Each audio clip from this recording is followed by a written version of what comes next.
This is We the Sales Engineers podcast, show 13. Swimming pools in Ottawa are useless. Welcome to We the SE's podcast, the show for sales engineers by sales engineers with your host, Ramsey Majaba. Ramsey recently learned how to clean and maintain an outdoor pool. We really hope we get to swim in it sometime this year. Hope you enjoy the show. Hello, SE Nation, and welcome to another podcast episode. I'm very happy that you guys are here and following me. I'm getting a lot of messages from you guys that this is useful. I'm not wasting my time, so I really appreciate it. Keep those messages coming. They keep pushing me to do better and get you more guests, and we can build this community together. And if you're finding these useful, if you want more people to hear about me, to know about this podcast, to learn, there are several ways you can do it. We've already talked about those. Rate and review on iTunes or wherever you listen to this. I'm also starting to come up with blog posts, so I have 3 out. They're on LinkedIn, they're on my website. If you are finding them useful, please share them. Do not be shy. The more people that know about this, the more people we can all help together, and we'll build this community together. All right, so today, or last week, I started my conversation with Tim Mills from Team Builder Consulting. He is a recruiter, a headhunter, and he was just providing us information on how we can fix our resume. Last week's episode was focused on fixing our resume to get jobs. This week, we're going to talk about strategies for LinkedIn, job boards, and he's going to talk a little bit more about how recruiters work, how they get paid, and the best way for us to negotiate a salary. This is geared towards sales engineers and salespeople, but this is useful for anyone who actually wants to get a job. So I don't know. I hope you guys find it useful. And so if you haven't heard the first part, you can go back and listen to it on wethesalesengineers.com/show12. This is part 2. And if anyone's ever watched Hot Shots Part 2, they'll get the reference. And if you didn't, I just told you what the reference is, so never mind. The resume, the sample resume that Tim provided is at that link. So www.wethesalesengineers.com/show12, and you can download the resume from there. All right, enough with me talking. Let's go back to Tim. I'm going to give you the cue to move on to LinkedIn if you want. Yeah, sure. Was Let's that obvious move on enough? to LinkedIn. Yeah, no, that was very obvious. I appreciate the direction. Thank you. We're going to get through this. Okay, so LinkedIn. On LinkedIn, think of everything we talked about on your resume. I want your LinkedIn profile to look almost exactly like your resume. And, you know, if anyone looks me up, they will find that I do not pray what I preach. But I also, I'm unemployable right now. I've run my own show for 10 years now, and I don't care. But for all of you that want this job, your LinkedIn profile should look exactly like your resume. All those buzzwords. We're not finding your resume on the web. We're finding your LinkedIn profile. So it should emulate everything that we just discussed, with the dates, with the detail, the buzzwords, the technologies, the software that you've worked with, everything on your LinkedIn. And then I'm going to give you some more aggressive tactics too. So just before we move on, you mentioned that for a resume, we have to tailor it for every job, except for LinkedIn. It's static. It's not going to change. You're right. No, you've caught me in that. Yep, you're right. And this is one case where, I think, you know, if you're looking for a job, you want to get into sales engineering, then it's going to be generic, but just think of when you're building your first, you know, you're still going to build a resume to start, just that you've got a baseline, you know what I mean? You've already got a resume, which you keep adding to likely. And I'm telling you, if you see some new job, tailor it to each job that you apply for. However, in terms of your, what I would call trolling, you know, your LinkedIn profile, that's a bit more generic, but just think in terms of what you want to do more so than what you are doing. If you're looking for a job, you know, so us recruiters, when we're looking for people to do this job that you would like to get into, sales engineering, it needs to read that same way. So that's kind of what I'm saying on that. If that answers it, Ramsey. No, that's excellent. Thank you. A sidebar, just a quick sidebar. Most of us on LinkedIn, I mean, it would be odd in our North American culture to put, to put a picture on your resume. We don't do that here. More so common, I would say, in Asia or, some in Europe, whatever. But obviously, we don't do that. But on LinkedIn, we do that. So, just an additional strategy. A picture of you, looking the part. It's not one of those ones where it's a picture of you with your, the receiver of the phone up to your ear. You're at some social function where you're, dressed up a bit or whatever, and you're having a good time, whatever, smiling. I share that just thinking that a lot of folks, some folks don't put a picture up, but I think it can, humanize you if you do. But again, your own personal choice. My 2 cents. Does it add any value? Like, would you? I don't know if you can answer that question, but would people in general look at a LinkedIn profile with a picture more than without a picture? I don't think so. Honestly, we don't care. I feel like within high tech, we're dealing with all different types. We're dealing with lots of different cultures. We're dealing with different folks, different backgrounds, whatever. We don't care. We're looking at it. You're going forward no matter what. I just think it's a way to humanize. You know what I mean? So if you use my strategy and maybe it's, you're at a wine mixer, you were at a wedding and you took a particularly good photo, you're out with your family, something, and you zoom in on yourself where it was like your kids are by your side. I don't know. You know what I mean? Just something that just makes you look down to earth. You know what I mean? Fun, whatever. I did that.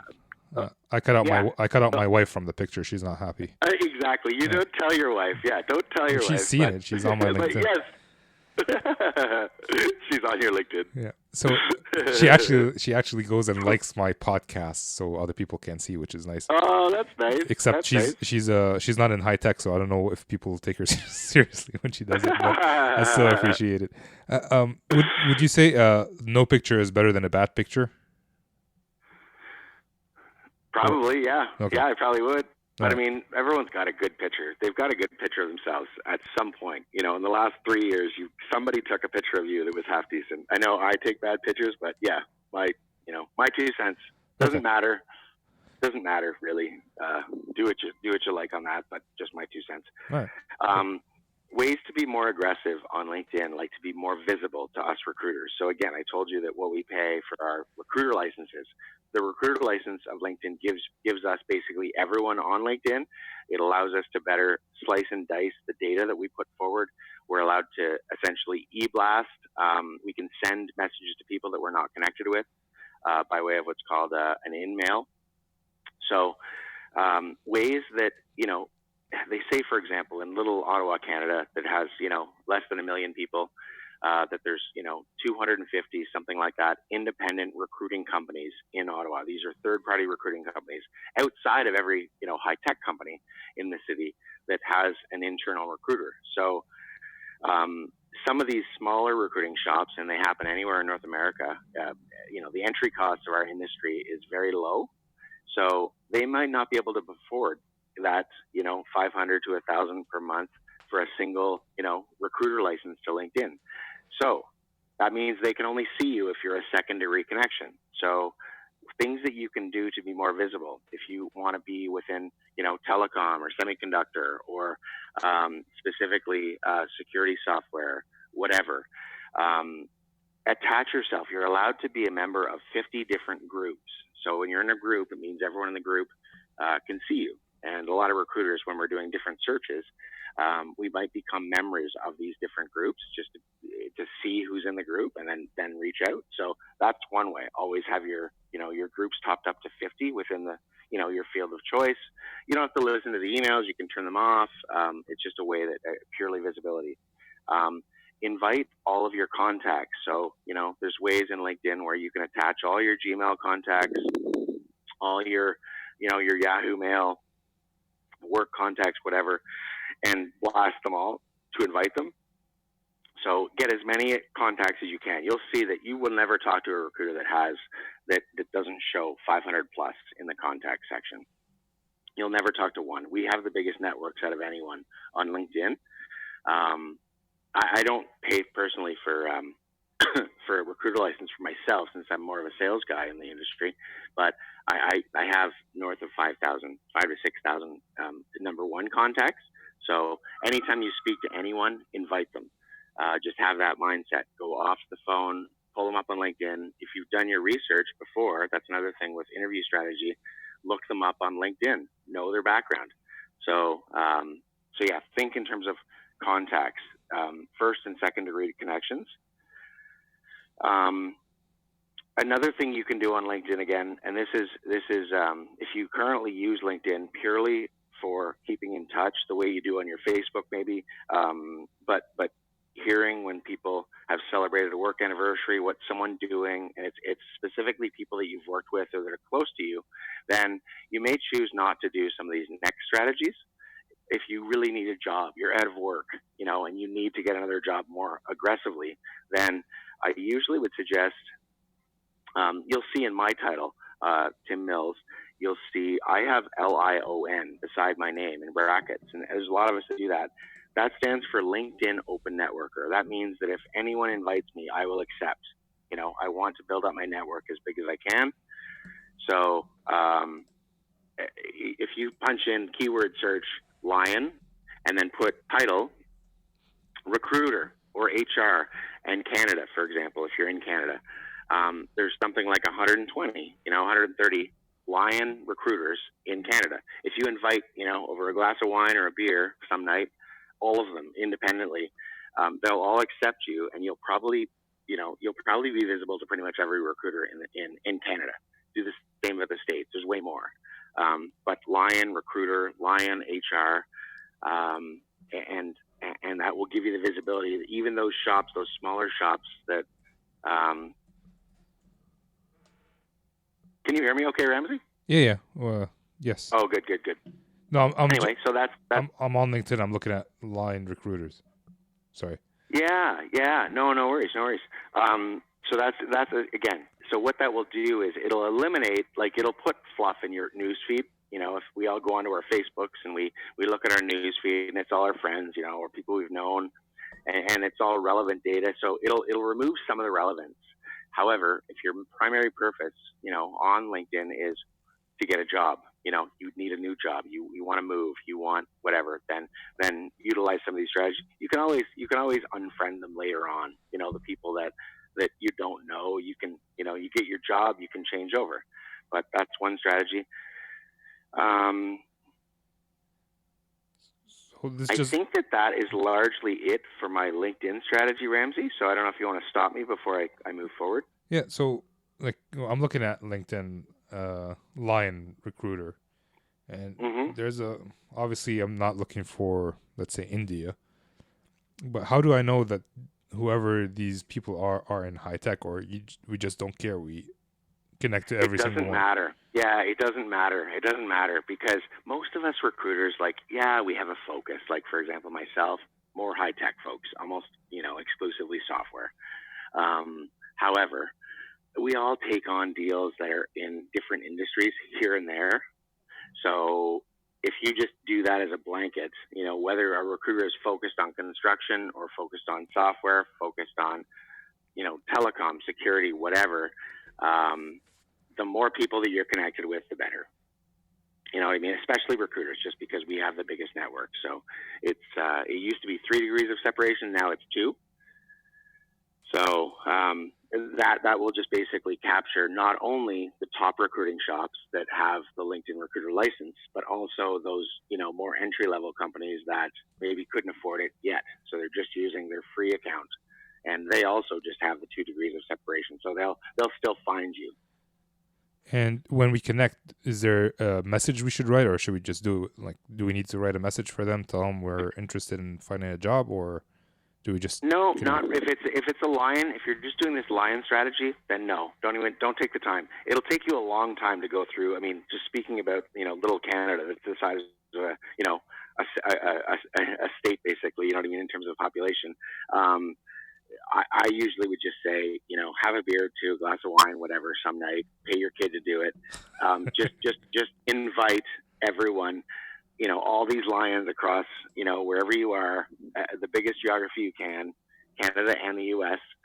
Lion Recruiter, if you just do Lion Recruiter, you're gonna basically get on everyone's radar. And also, you'll find when you put Lion in your title, like the way that I did on mine, every morning, every day, I probably get, I don't know, 5 or 6 invites. So you're going to be invited, people you don't know, everywhere in the world. It doesn't matter if they're in India or Asia, Russia, whatever. They will be other countries. There will be your own country. But, LinkedIn's very much global. So it doesn't matter if you're connected to some random, South Asian, because that South Asian is randomly connected to someone else that happens to be in your city. So that's, my 2 cents on that.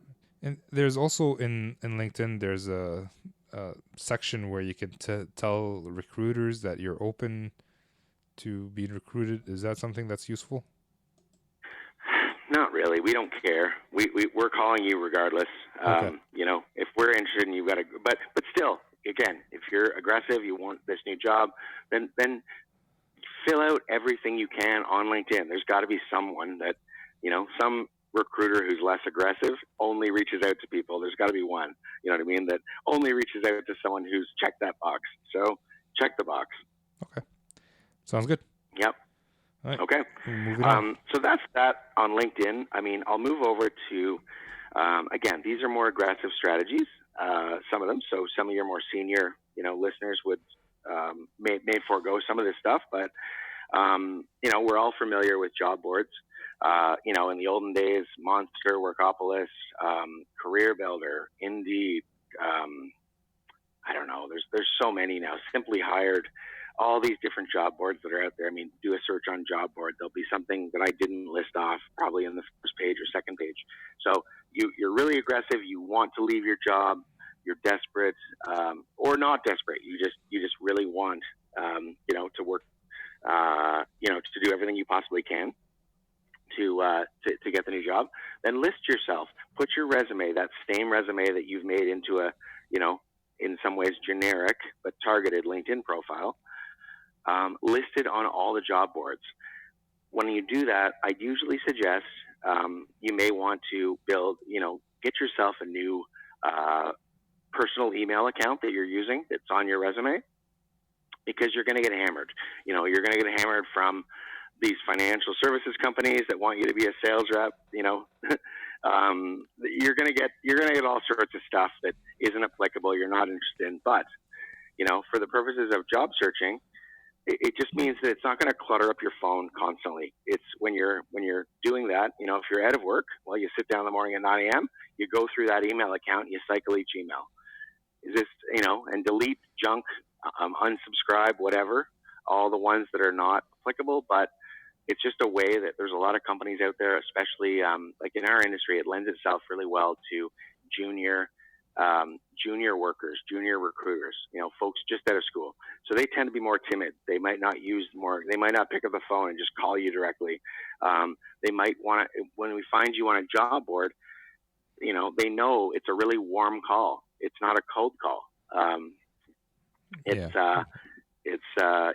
easier. So if you want to be aggressive, then it's low-hanging fruit. It's like Ramsey's put his profile on Monster. I found him.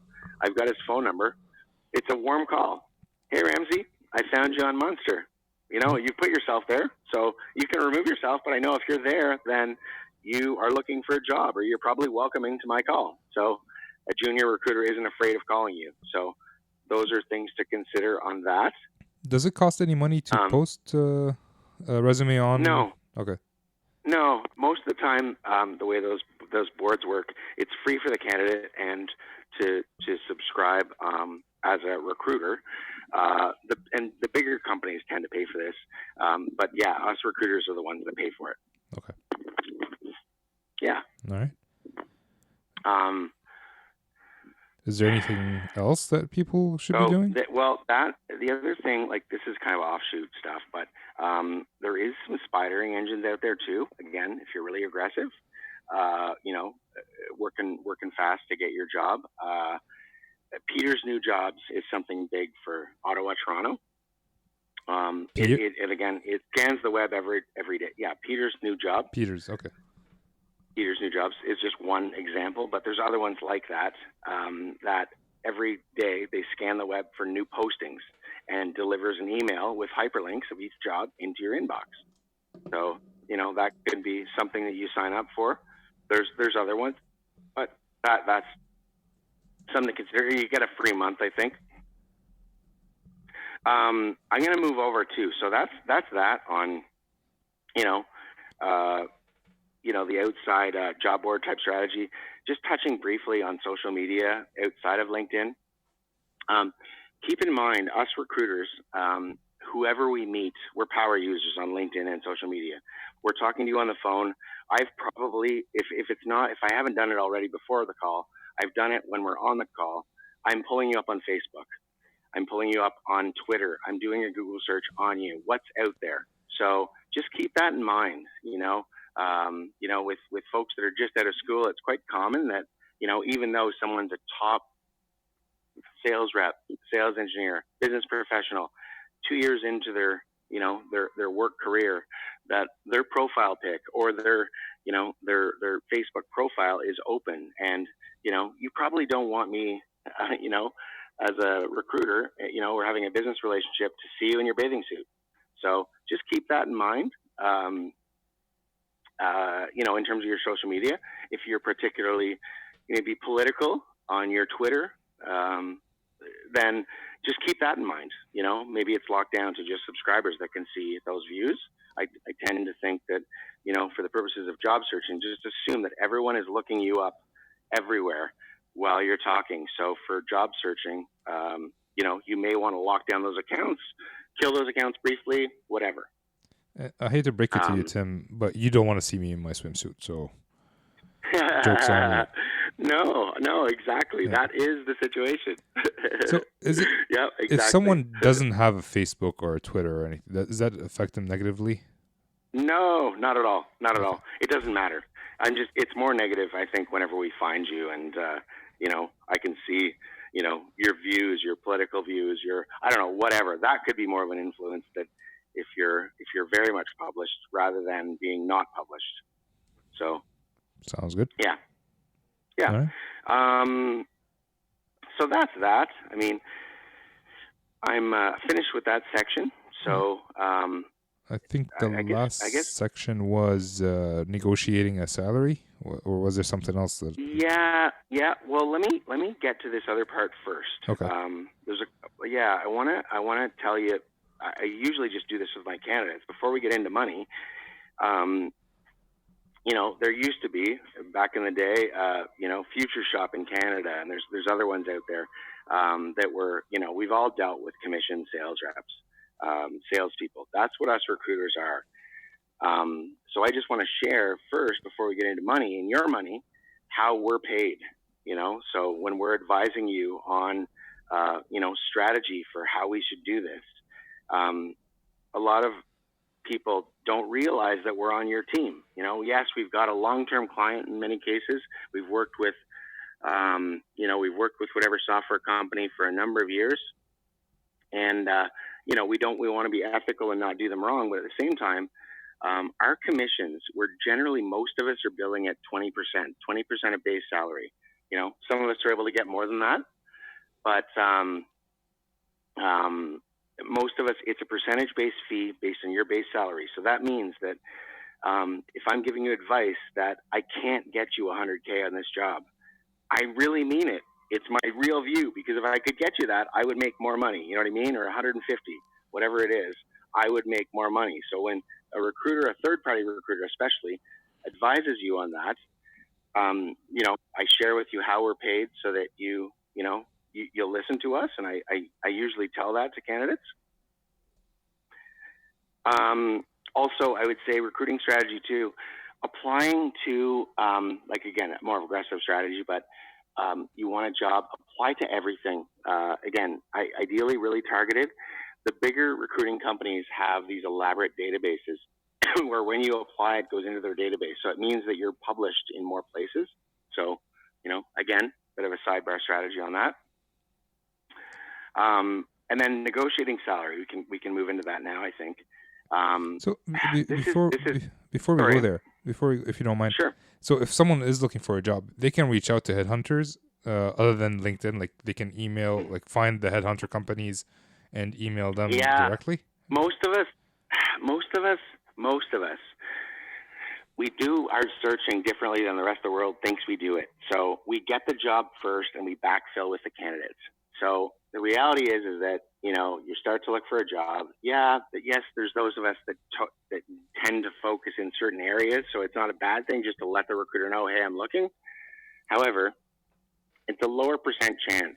Like we tend to go after, like we go and get clients first, jobs first, and then find the candidates after. So, you know, I call that key skill selling, and it's hard to get a deal, you know, to take a candidate and get them a job, just because there's such a specificity in what we each do.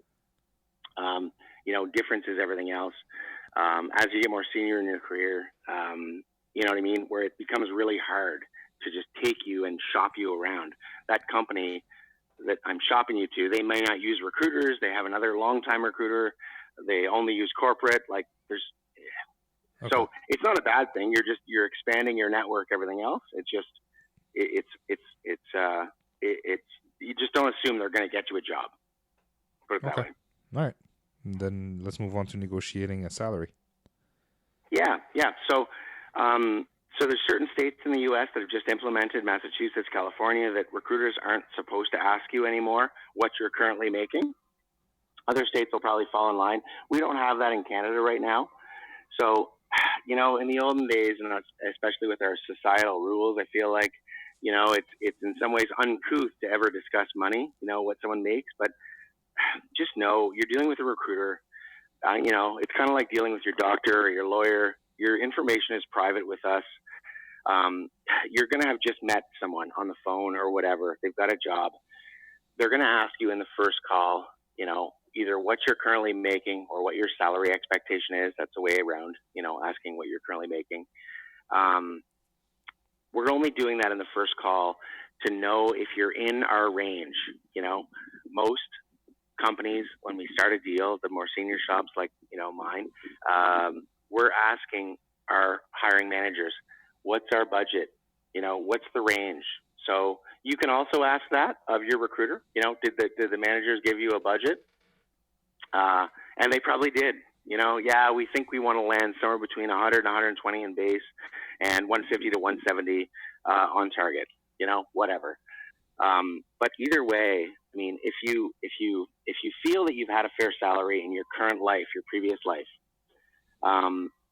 here's just my way. Again, back to the quantitative data, and this would work well too with a corporate recruiter that's eventually going to ask you as well. They're going to write it down, by the way. So when you have to stick to your guns and stick with the numbers that you gave the whole way through your deal. It can't get changed at the end. It's not a good idea. But if you felt that you had a fair salary, someone says, you know, Ramsey, what's your salary expectation? The way to respond is, if you're comfortable, again, we love to hear about when someone gives me a T4 number, or in the States, a W-2. Give me, you know, if you felt like you had a good year, you know, if you can use this, then say, well, you know, Bill, I actually just did my taxes, and you know, I earned $160,343,000 last year, and I'm looking for a bit of a bump. You know, something where it's like I W-2'd, I T4'd, and then just finish it quick with it's got to be a one sentence, really tight, and then use that. You know, it's an old sales strategy, but the pregnant pause. Shut up. Say no more. You know, what's your salary expectation? Well, or if you didn't have a good year, or you felt you were underpaid, you know, you missed a bunch of deals last year. If you are an SC right now, then, you know, as long as it's recent, you know, within the last couple of years, then you can word it maybe like, well, you know, recently my you know, my best package, my package has been, and then discuss the package. You know, it was 120 base and 150 on target, even though you missed, you know, your last two quarters and you got axed, whatever. That was what you were on target for. So if you can't use T4 W2, then use, what your package included. If you feel like you're still worth it, then list that off that way. But just be ready for it when you start to do your job searching for that answer, that question. What you're trying for, keep it really tight. If you're over budget, then, recruiters are going to tell you, I think we're off, but you have to share in the beginning. And if you do that and you get into interviews, that means you're probably safe, So, if you go in really aggressive, then you might lose the odd gig.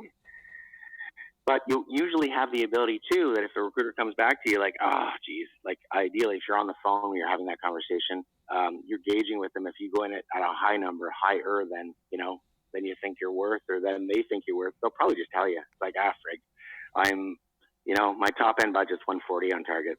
I don't think we can do it. And then say, well, listen, I'd like to hear more.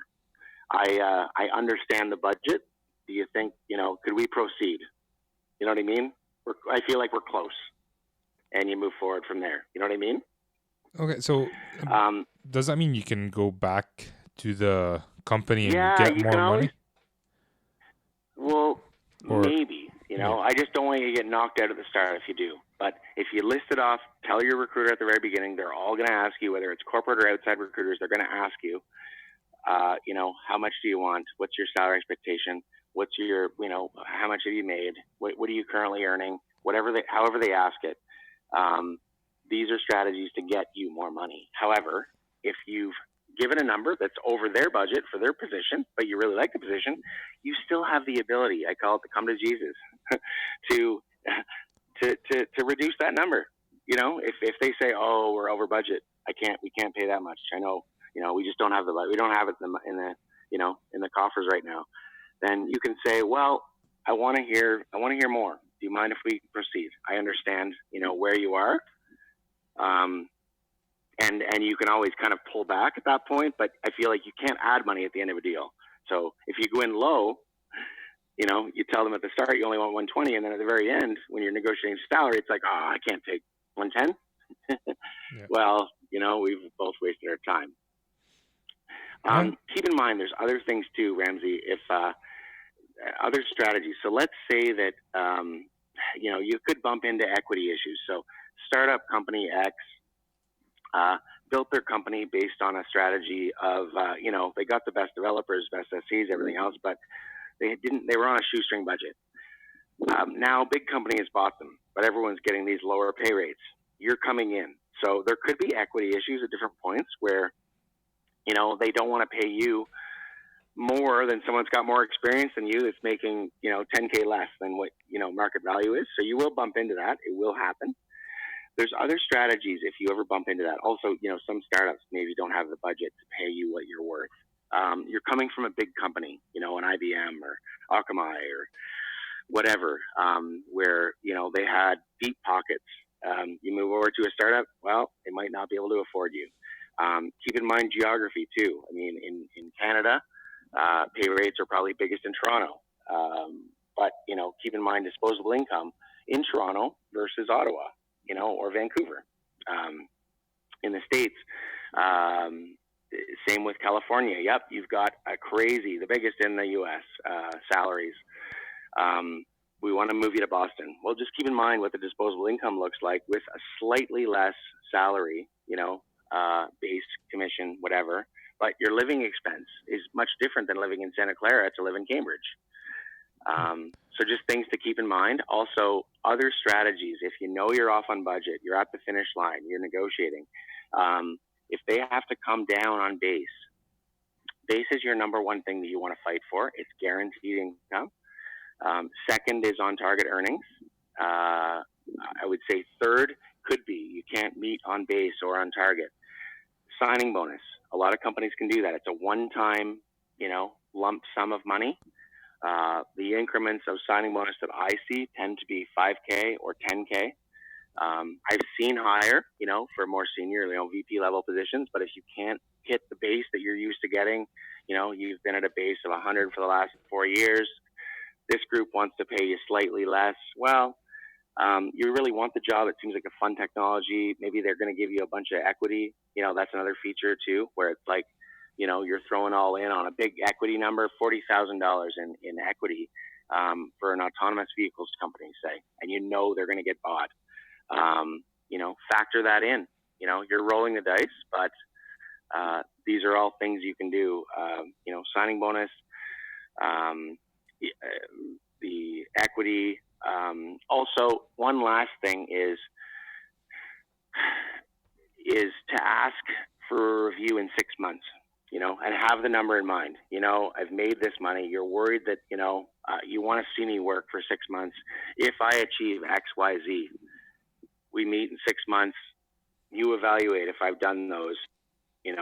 How does that sound? That could be another way. These are all just things to keep in the back of your mind. Is there a guarantee that if you meet everything that you said you're going to meet in 6 months, that they would give you an increase? Sometimes they'll put it in writing. Sometimes they won't want to. Most of the time they won't want to put it in writing. But I also think that most times people are trustworthy. That they want you to stay.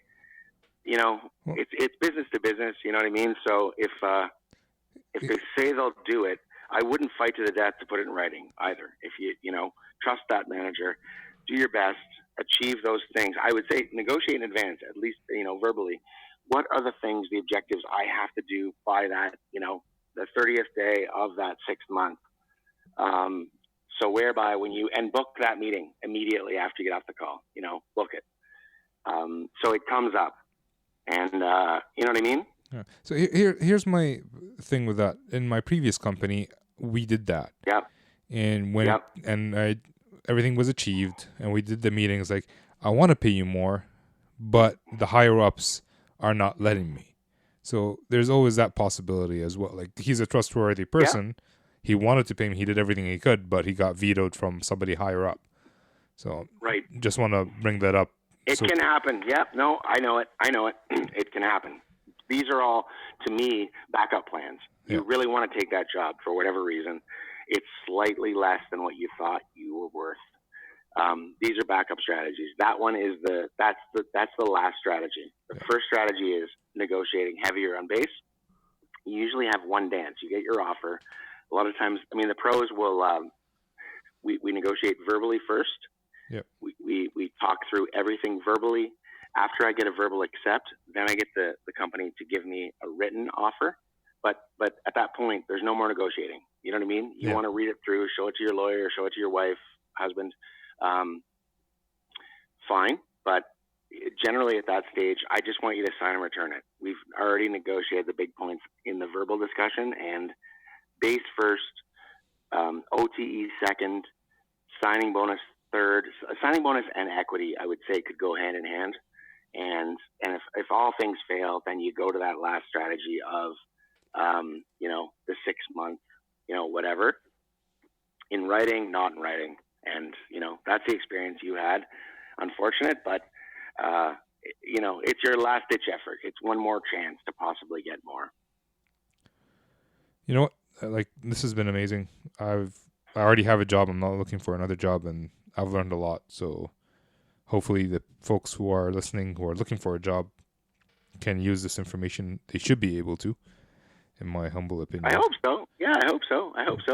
I usually would finish with the salary stuff, but I could give you one more thing on interviews, like how the interviews will work. Sure. Do you want that, or should we wrap up? Or? If you still have time, I can maybe split this I've got into a few more minutes. All right, sure. Another 5 minutes kind of thing, but just to share, the way interviews work at various companies, they tend to be kind of the same. Expect 3 meetings. It could be 2. Phone interview is common to start. Generally, phone interview with a manager is my view the best way to do it. Ask a lot of questions. Keep it casual. Something social to start and to finish. Maybe it was football last night, the Heat, whatever. Obviously, we don't talk about religion or politics. It's all above board types. HR typically can do the first meeting. So either HR or a recruiter like myself. Second meeting would be hiring manager. Again, these both could be by phone. They could be face-to-face. Dressing for a meeting, ask your recruiter, How does everyone dress in there? Can you recommend? Can you use the word advice? People love to give advice. They love to be heard. So ask them. What have the best candidates? The last few hires you've had. What do they wear to their meeting? In the States, it could very well be a suit. If you're an SE and you're meeting a sales manager, I would say probably suit, no tie. Summer months, crisp dress shirt, starched, crisp. Did I say crisp? A couple of times.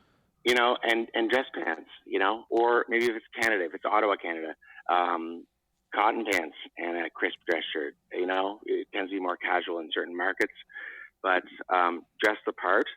Bring a hardcover notebook. Take notes the entire time. You won't need them again, probably, but it just shows that you're, you're really into that meeting. Bring copies of your resume. They may not have it, just shows you have your wits about you. Ways to get ready for those meetings. Print off the job description. List off under each bullet specifically how many years of experience you have in each. It's a way to study. Bring it with you. Maybe it's in your notebook.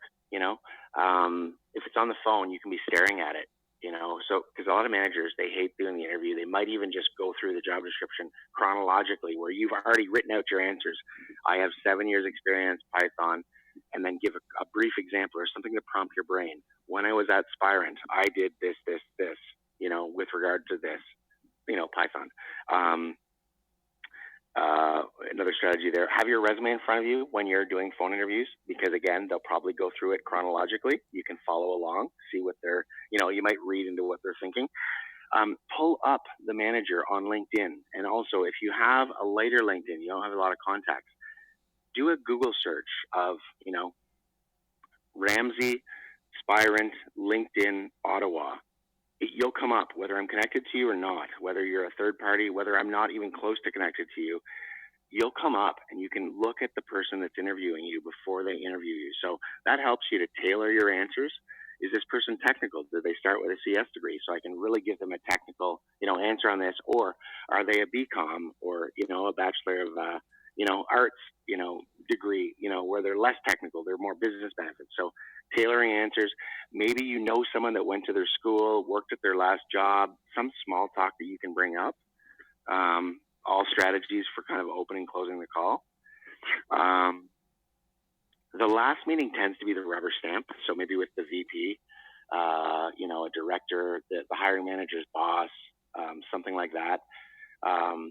It's usually more of a rubber stamp. You still got to nail it, but most VPs don't want to break. They want to give the decision-making ability to their manager, like their direct report, their line manager.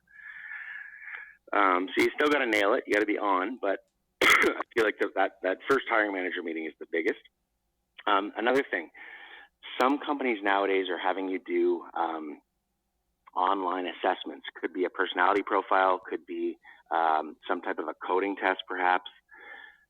When the recruiter or the HR person assigns you to that, it might even happen first. We're gauging how long it takes you to start. So if you got it, on a Tuesday at 3, best case is that you do it that night.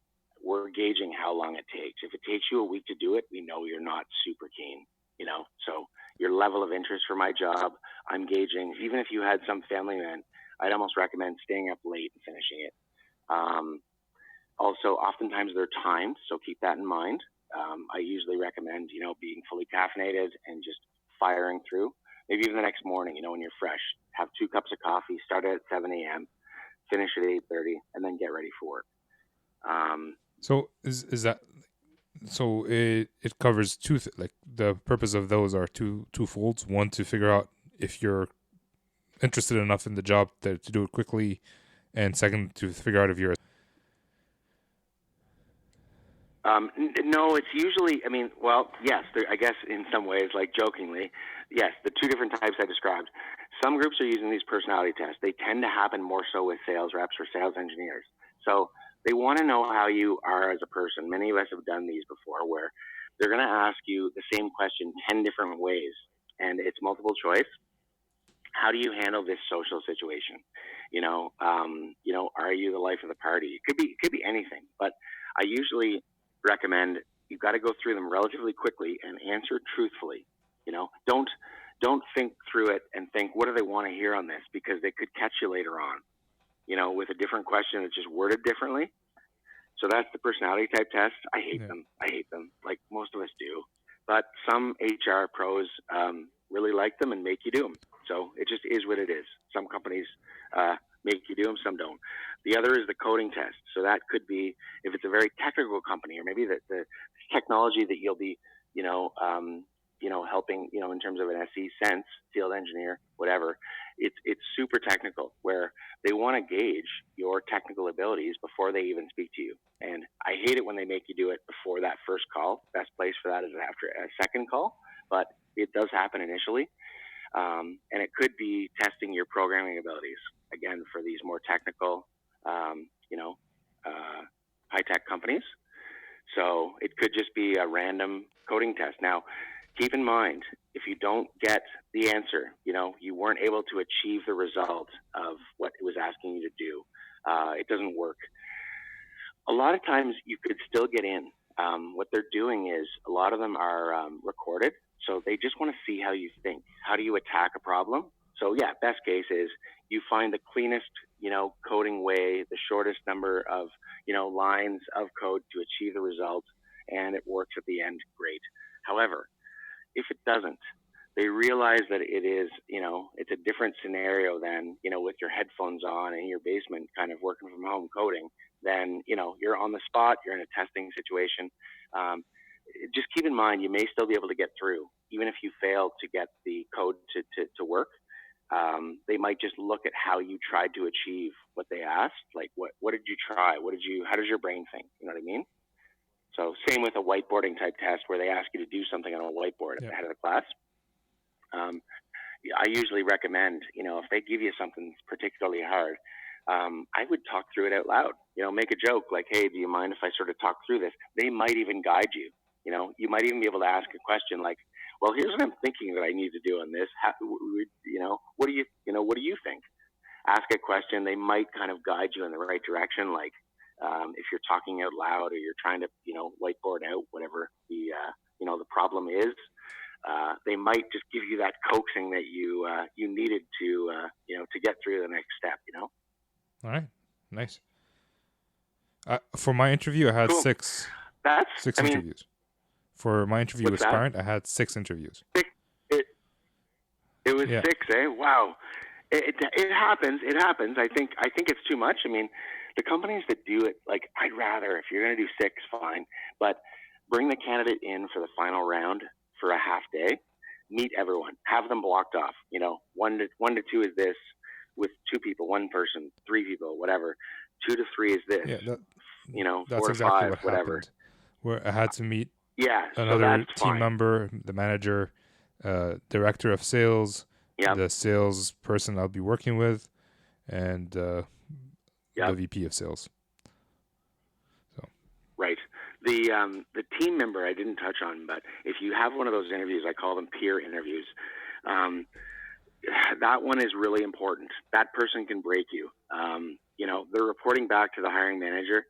That's why I always hope they do the hiring manager meeting first, where hiring manager says, hey, I like this guy. Bill, who's doing the same job that you would be doing, is next up. Well, that's the one that you really got to try hard on, I think, especially.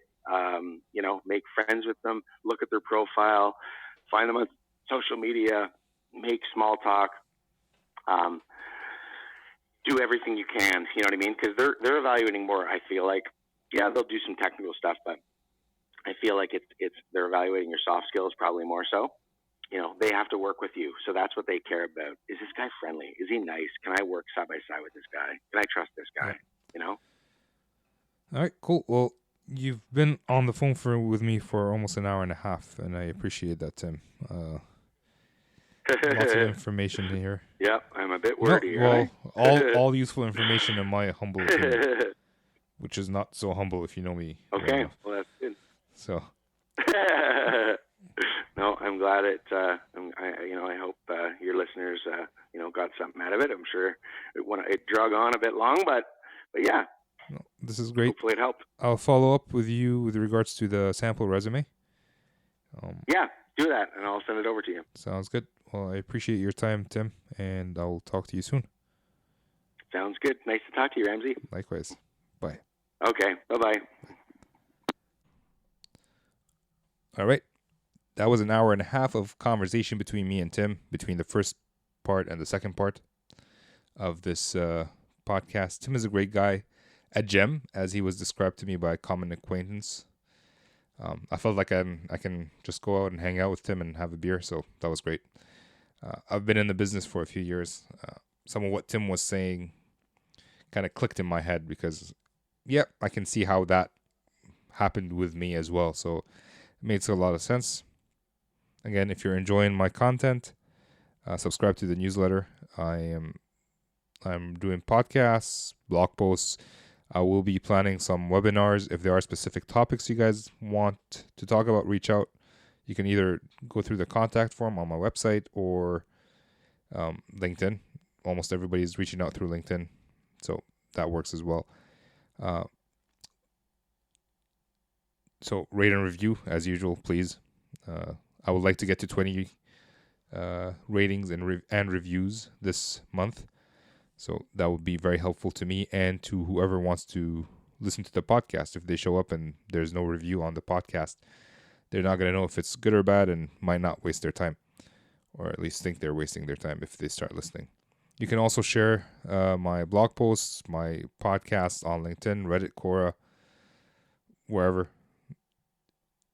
you think it might help someone. So let's build this community together. We can always work together to be better SEs. So anyways, thanks, Tim, for your time. An hour and a half. It's quite a long time. I appreciate that. Tons of fun. And I will talk to all of you next week. This is Ramsey, signing off.